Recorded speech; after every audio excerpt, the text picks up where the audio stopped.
Can we talk now?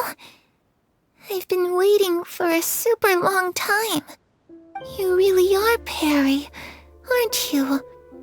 I haven't seen you in so long. How come you're all grown up?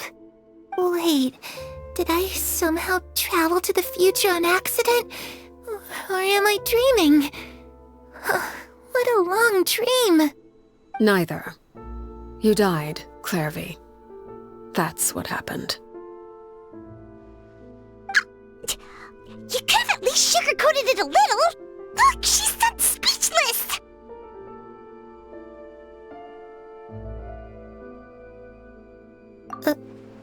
Oh. Okay then. Huh?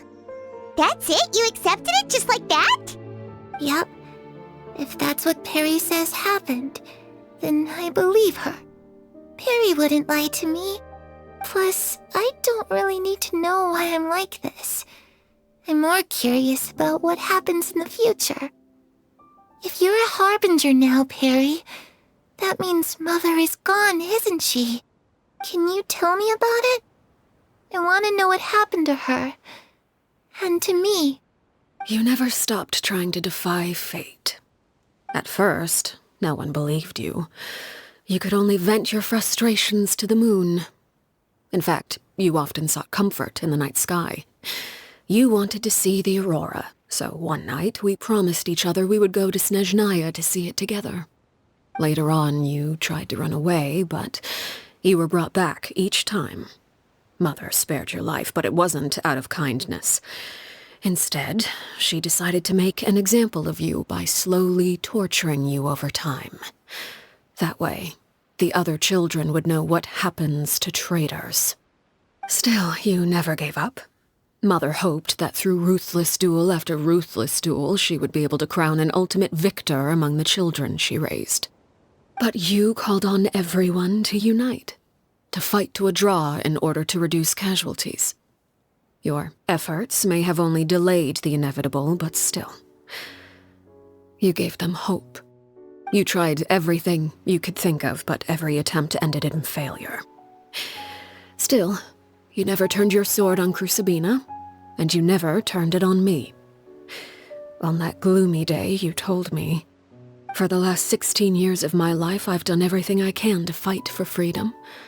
But now, I realize that the only freedom I truly possess is the freedom to choose to die." I never imagined I would say something like that.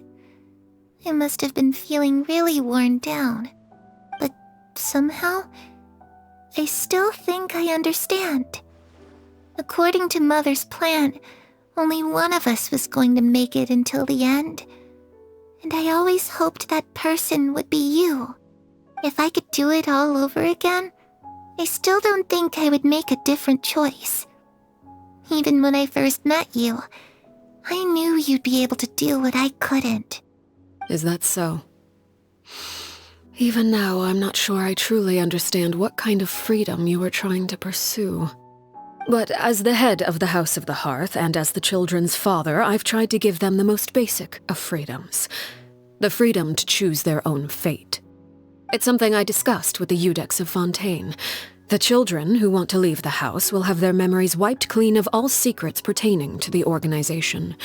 In return, they will be allowed to live a normal life in Fontaine without being prosecuted for their past. Of course, I won't simply hand freedom to them on a silver platter.